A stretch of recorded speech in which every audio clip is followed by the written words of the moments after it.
Hi, this is Llyn Hunter, Llynhunter, and today we're going to talk about, this is a very special kind of sketchbook. This is called a writer's block. It's made by Potter Style. They've stopped making this book, unfortunately. I've been doing these for like, I think like close to 10 years now. You can see it's super thick. It's about an inch thick, and it's 4 by 6 inches. So it's basically it looks like somebody sliced a piece of a 2x4. And I thought they were really funny. When I first picked it up, I picked it up at a Kinokuniya, which is a Japanese bookstore in Los Angeles. And I loved it. The paper inside is real nice. The cover could have some better. I mean, my biggest problem is that you can tell it's getting a little bit of wear on the edges here. And this book is going on, I'm afraid to say, it's going on 4 years. The first one I tried to get done, I think I got done in like 2 years, and the second one I got done in about 1 year because they've got about 400 pages in them. It's 340. Let me see what's on the back here. Hang on. 368 pages in this book. And what I decided to do, because it's so thick on the one side, is that I can put my hand here and I can draw here. So I can rest my hand here and draw here. Whereas I don't have to worry about my type on this side. So it's like I write on this side and I draw on this side. And this side does not have to do anything to do with what I'm doing on this side of the page. It can, if I want it to. If I just want to draw, I can just draw.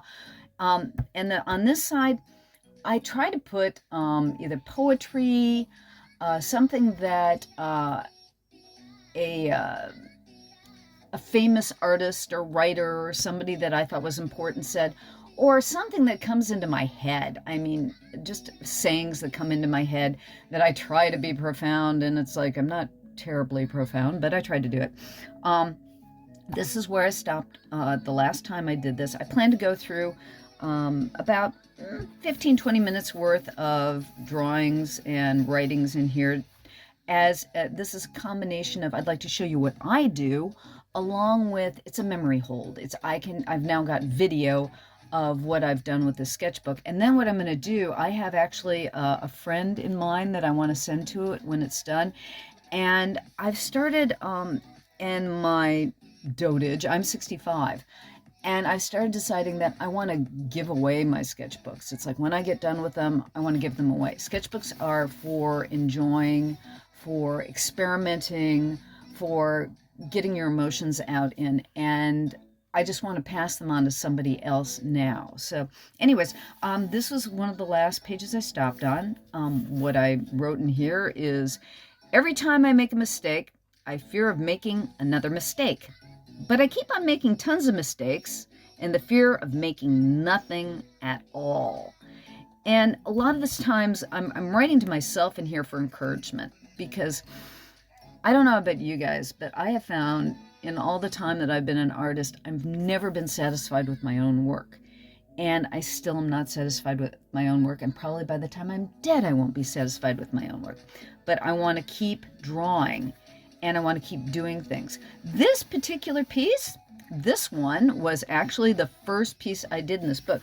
You know, it's because it's so thick. Sometimes when you have something like this, I mean, I started a few pages in. I don't always write on the same page. I'll flip around in the book until about the time that I'm getting ready to get it totally complete. And then I'll go, okay, I want to just get this thing done because I want to get on to the next book. But what I wrote on this page, real profane here. When in doubt, draw fish. And that's what I did on the page over here. I just drew some fish. Okay, they're not particularly any kind of fish. It's kind of fish from memory. And it's just doing some enjoyable, nice, scribbly, sketchy.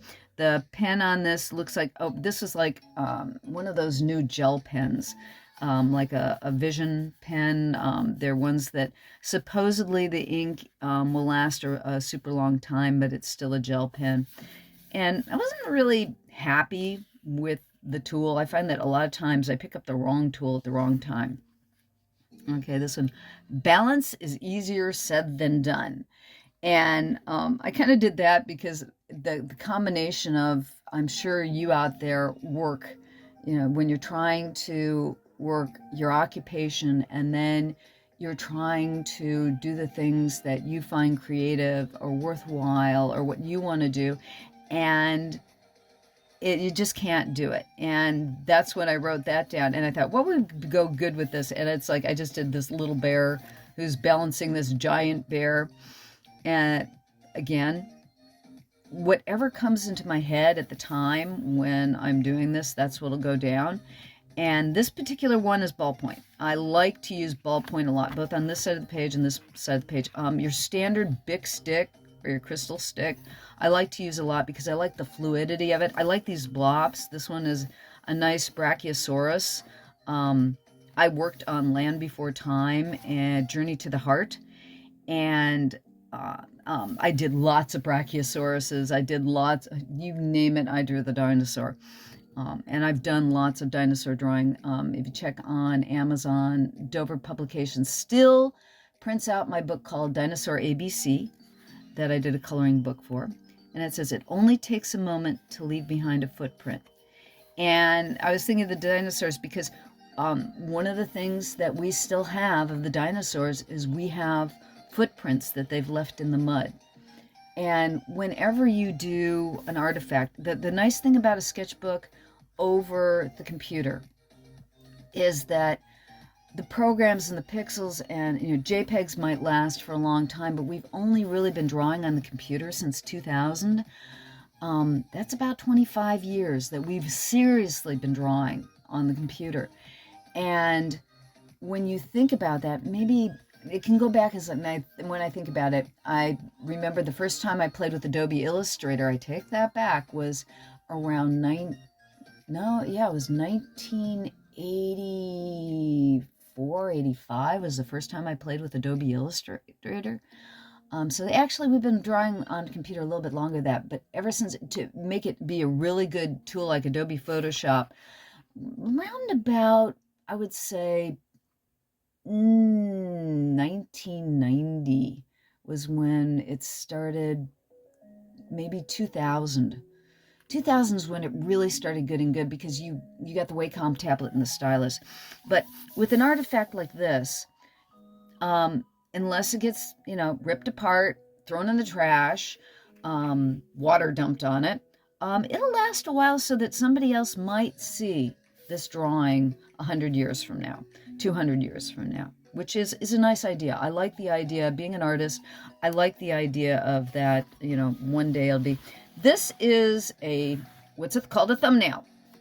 I used this as a thumbnail for a different illustration. It was a self-portrait of me drawing with a stylus, and it has hummingbirds and flowers, and I really should have a copy. Maybe I'll put a copy. I think about that. I'll put a copy in the back of the book. When I get to like the third or fourth of these, going through the book, I'll put a copy printed out of what the final is that looks like that. But that's a thumbnail of a self-portrait that I did in an illustration. I do my thumbnails like really, really fast and loose, just to give myself an idea of placement. So that was, I thought, I want to keep that in there just because it was like the fast and loose illustration. And the poem I did for this, I thought was really fun. It's tough to be a poppy in a field of daisies and poppies and chicory and Queen's Anne lace. One wild flower among thousands, just another speck of color among the rest. But is that so bad? Better to be a spot of brilliant color than the mass of debris that lies beneath. And this was, again, I write this stuff a lot of the times just to encourage myself. And the fact that there are hundreds of thousands of artists out there on the internet, as well as I do, who their work is amazing. And now we've got AI to compete with on top of that. But it's better to just be, that poppy in a field of poppies or another flower. I mean, we're one among thousands of millions, actually, that are really, really good artists. But it's better to try and do and be what you are than not to be seen at all. And most of us, we've got our friends, we've got our family following us. And that's better than anything in the world. I had a friend of mine say to me, well, I just have my friends following me on Instagram. And it's like, wow, that's great. You've got friends who are following you and looking at your work, and I think that's just amazing. Okay, and here's me being me, as usual. I do a lot of silly stuff. Silly is fun. I am definitely a silly illustrator. I've been in animation for a long time. Somebody asked me once, what's your favorite time of animation? And it's like Animaniacs, Looney Tunes, Darkwing Duck. All the fun and funny ones and silly is my favorite. I have done the live action type. I did Exo Squad. I did Men in Black. I've done those as well. But when I did Men in Black, I got to do the Worm Guys. I got 3 episodes of Worm Guys. I love the Worm Guys. They were so much fun. But I like to do funny creatures or critters that just are like, furry and have ears and tail and what have you. I'm a big Mercer Mayer fan. If you haven't seen Mercer Mayer's kids' books, he was influenced by Maurice Sendak. 2 names that you should follow, look in their books. Amazing people. I definitely am influenced by them. But everyone makes mistakes. You're just particularly good at it. Yeah, I'm really good. It's like, and realize everything you do is special because it is. And it is. Everything you do is special. And I did this really bad S here. And so I did this little guy down here going, yeah, and that letter is extra special. Because, yeah, that's kind of an extra special S. That's really kind of crazy and ugly. But then again, it's kind of funny and silly, too. But the thing is, realize everything you do is special. Because everything you do is special. You are a unique individual on the face of this planet, and you don't draw like anybody else. You might have similar tactics. I am going to definitely show signs of Dr. Seuss and Arthur Rackham and turn of the century illustrators, but I'm still me. No matter what I do, it shows up in everything I do. If I'm doing an imitation of somebody, and being in animation, you have got to be a chameleon. You are doing somebody else's work, and you have to make it look like that's somebody else's work. But it doesn't matter what. Everybody I've ever known, there's a little bit of yourself that comes out in everything you do. And this was me doing a shrimp. I wanted to do kind of an Art Nouveau-y shrimp, and I was just playing, and I wanted to see if I could still remember how to draw a shrimp. And again, there was no photograph that I had at the time, so I was playing, and I wanted to see what would go across 2 pages. And you'll notice too, one of the other things that I do in my work here, I always draw, I have a tendency to draw a box around it. That's for 2 reasons. One, when I scan it on the computer, I might come close to the edges when I'm scanning, so I don't want to, I want to get the whole image inside the scanning that I'm doing, so I put that line around it. Plus, I'm practicing drawing straight lines. You can tell I have troubles drawing straight lines. I have troubles drawing straight lines. Look at this terrible line here.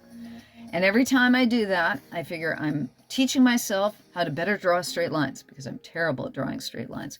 This was done from a photograph. I remember I was doing it from a photograph. It's done in pencil. I adore pencil. A lot of these are quick because I will often, especially with these books, I've had to work on the computer while I'm doing sketches in the sketchbook, and it gets me away from drawing on the glass. And it's fun to draw on paper when you've been drawing for hours with a stylus. Even if you have one of those paper feel screens on your Cintiq, it still doesn't feel like paper. Nothing. This has got some push to it. I said to somebody, I think the reason why we didn't have a problem with carpal tunnel syndrome before computers was because there was give to paper. Even if you're usually drawing with, on a drawing board, which is wood, and then you're drawing on paper, and the pencil gives as it wears down the pencil. So you always had give to, or cushioning to your drawing, and the glass of a Cintiq or tablet is just, it will not give to your hand, and I think that's why we have a lot of physical problems. But this is a poem I wrote. Words. Who needs words? I do. I need words. Lots of words. I need stories. All the stories you can give. All the stories I can make. all the dreams that passed from hand to hand, in all the shapes and colors of all the forms across the world. I'm not great with words, but I will juggle with them, play with them, fight with them, abuse them, hate them, and love them. I am a human, so I'm blessed and cursed to use them. And it's like, again, trying to be sublime. But I do love words. I am a book person. I am definitely a book person. I love to write and draw. Now, this oddly elegant and loose drawing is of my German Shepherd Siberian Husky. She's considered what's called a Siberian Shepsky, and her name is Shadow. And I tried to draw her fast, and that's how she came out. She's not quite that skinny, and she's not quite that pointy, but that was kind of me looking at her and doing a really fast sketch. And next to it says, sometimes you need adversity to kick you in the butt. Just not too hard, please. And that's true. I mean, it's like, boy, I've been going through a lot of crazy stuff, and most all of us do. You know, don't think that you're the only one that has got the really, there's always stuff going on in your life that's really difficult. And adversity is a good thing and a bad thing at the same time. So it's like sometimes you got to look at the bad things being the good things.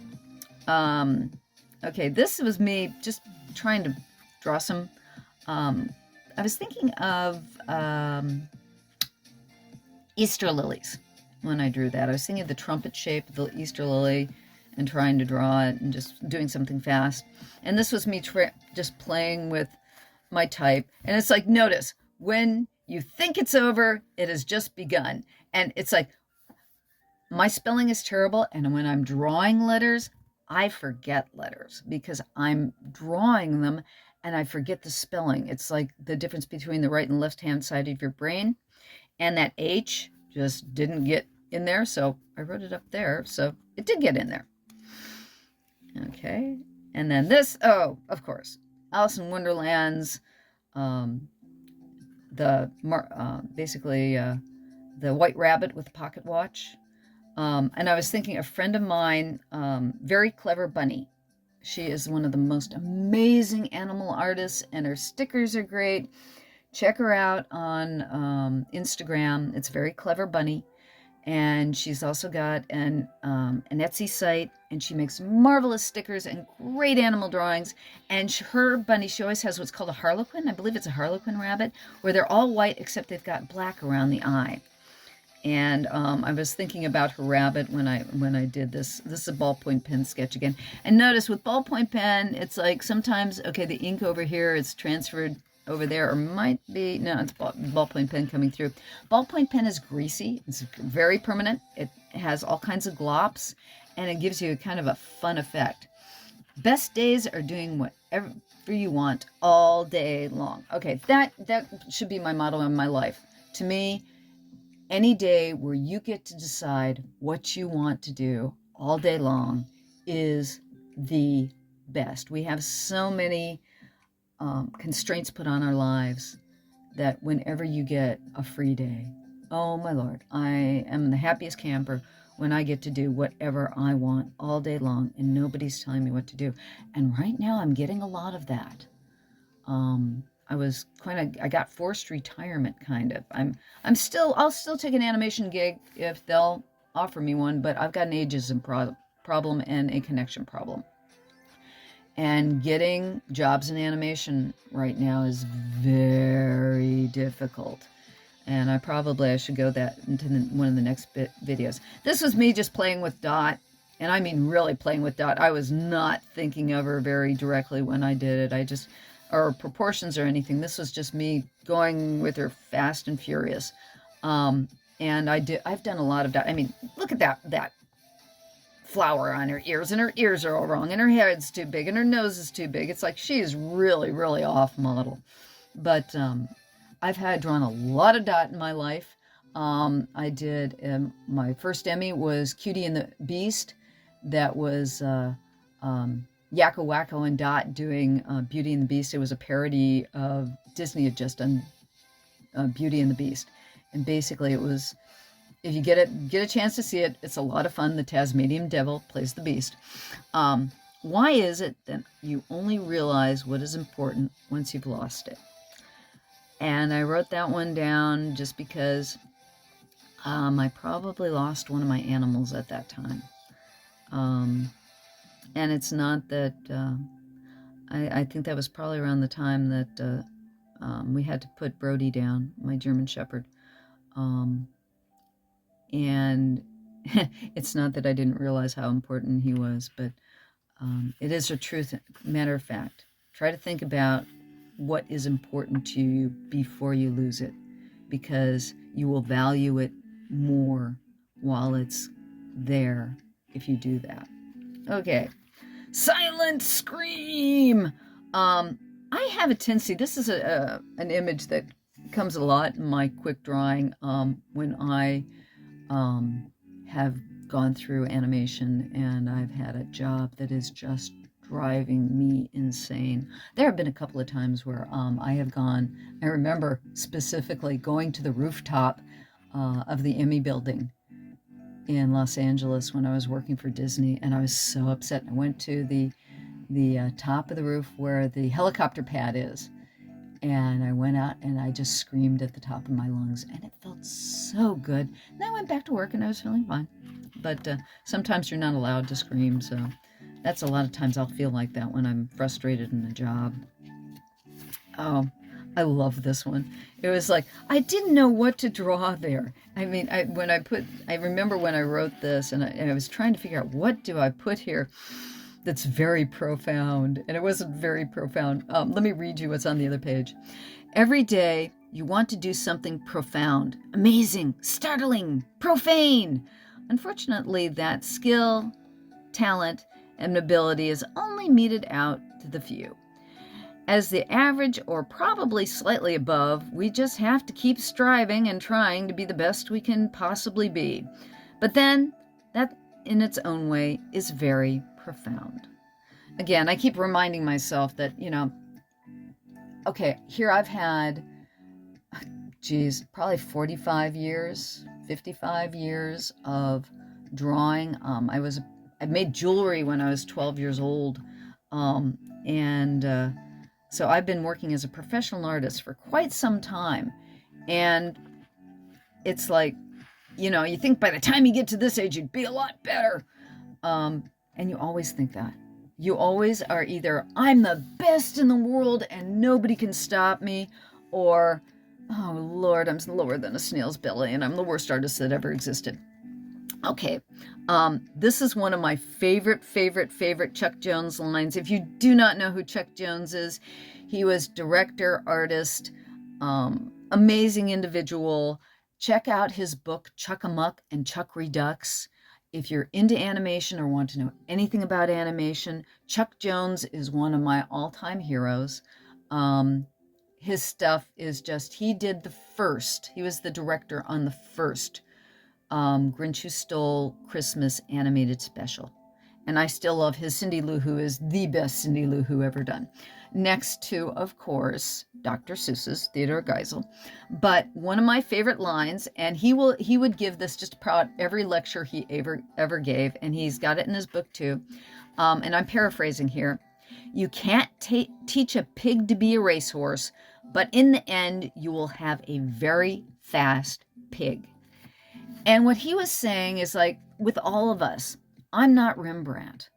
I am not any of a lot of my heroes.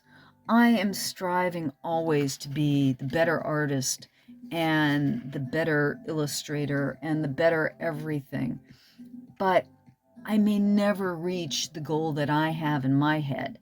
But as Chuck Jones says, you can teach a pig to be a racehorse. You can't teach a pig to be a racehorse. It's not going to beat a racehorse, but in the end, you'll have a very fast pig. I may not be a Rembrandt, but dang it all, I'm a relatively good artist. Not great artist, but I'm a good one. Okay, this one, very true.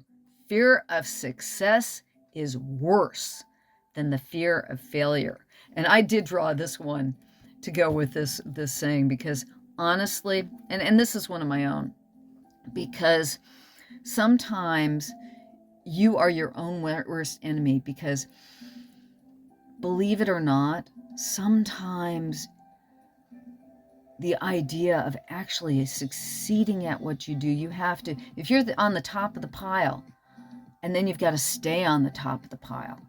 And the thing is too, with art, it's another thing about, you're not really competing with anybody but yourself, always. And you don't really realize that until you've been drawing for quite a while, that you're always competing with yourself. It's your own, you are your own worst enemy. But fear of success, sometimes that'll stop you in your tracks just as worse than your fear of not being able to succeed. And think about that sometimes, because it can be true. Okay. Oh, this was a fun one. What secrets do you hide behind your smile? I don't know whether I wrote that after I did this drawing or before I did this drawing. I can't remember. But when I started doing this drawing, I did this first to inspire what I was going to do over here. I can't remember on this one. I really can't. But I really like the way he turned out. He's just got this delightfully, okay, you don't know what I'm up to. I'm a little demon grin. And I was trying to play with, trying to work on design. I'm really bad at pattern. One of the things that I'm really going to be working over the next year or so is I haven't learned enough about pattern, because you're not supposed to be real detailed when you do animation, especially with backgrounds. And I want to work more on my backgrounds and my patterning now that I'm on my own and I'm doing my own thing. I really want to start working on that. Okay, this one, I know I wrote the lines before I did the illustration. All the villains and all the heroes are on the same side. Don't spend a lifetime to figure this out. The fact of the matter is we're all in the human race. And I'm a bit of a Buddhist in my thinking, in the respect that even the people you don't like are part of your existence. We're all the same tribe. We're all the human tribe. And the bad guys who are trying to tear everything down are actually part of the same group as the good guys who are trying to build everything up. And somehow you'll never be able to change some bad guys' attitude and mind, and villains are villains. But the thing is that we're all in the same world, and we're technically all on the same side. And I did this one. One of the things I really like about this drawing, you don't know if that dog in the background is an itty bitty teeny tiny dog standing next to this kid's ear, or whether he's, if you do, my vanishing point's up here. So he might be standing way high in the background. And that's actually what I intended. I intended him to be, a flying dog in the air too, standing in the background.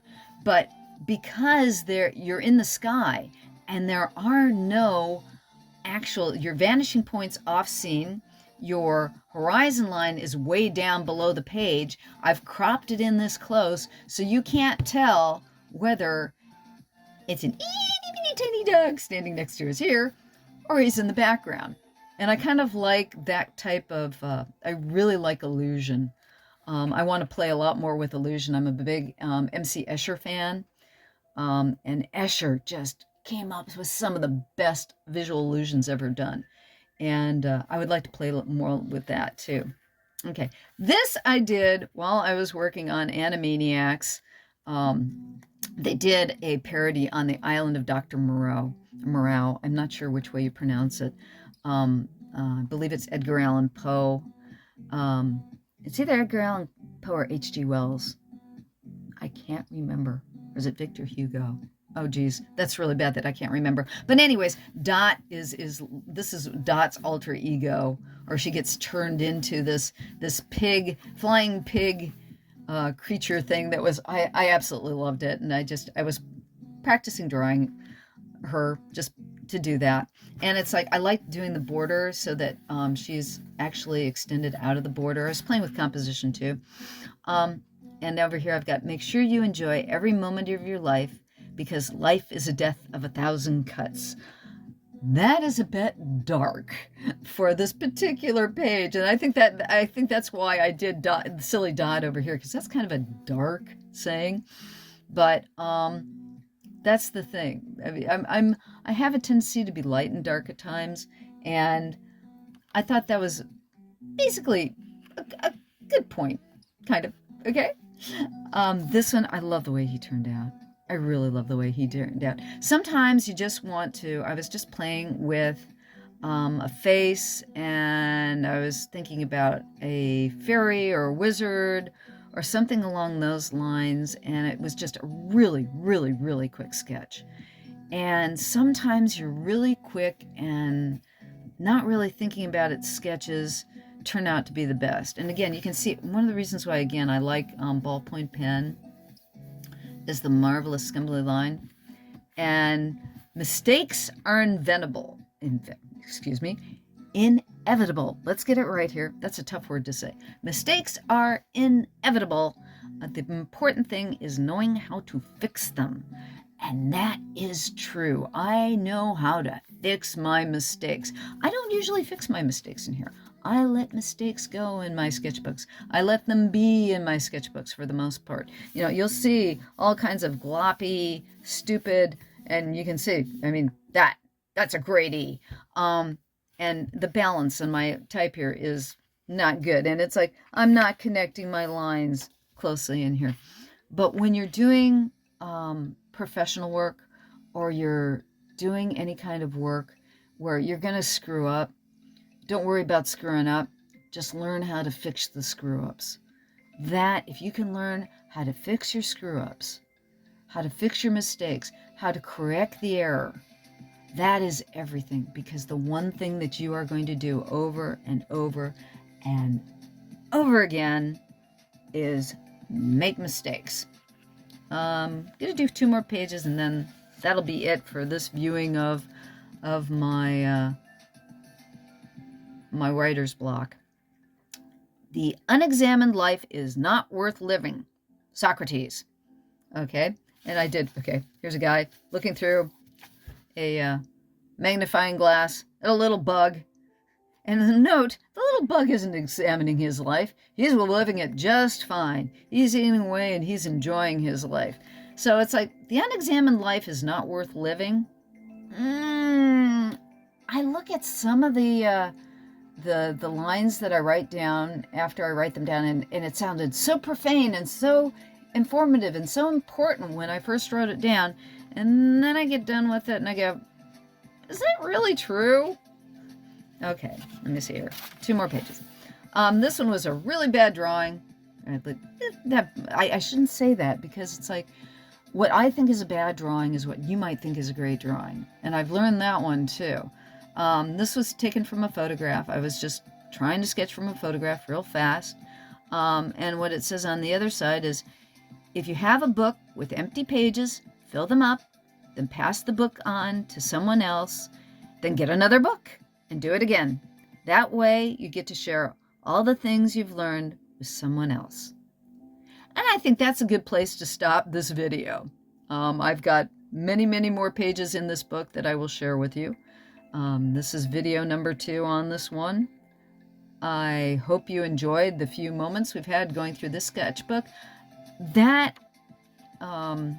little saying there is to remind myself, again, don't make things precious. I'm making a book. I'm putting rules in the book. It's kind of fun to give rules to a sketchbook.